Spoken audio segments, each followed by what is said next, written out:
ായിട്ട് ഓരോരുത്തരുടെ കടയൊക്കെ വരും. ഇപ്പൊ ഒരു ബർഗറൊക്കെ എടുത്ത് കണ്ട ഒരു തലക്കേക്ക് എടുത്ത് പൊരിയൊക്കെ വെച്ച്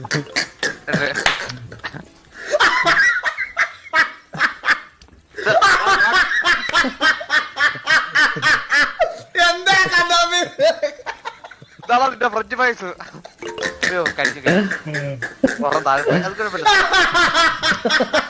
ഫുഡായാലും കഴിച്ചോളൂ. സവാള അരിയ സവാള എടുക്കുക,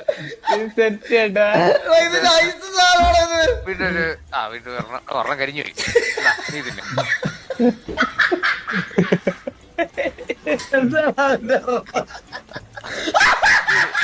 ഇത് ചീസ് നീങ്ങി പോകുന്നത് കുഴപ്പമില്ല, അത് വീണ്ടും വെക്കാം.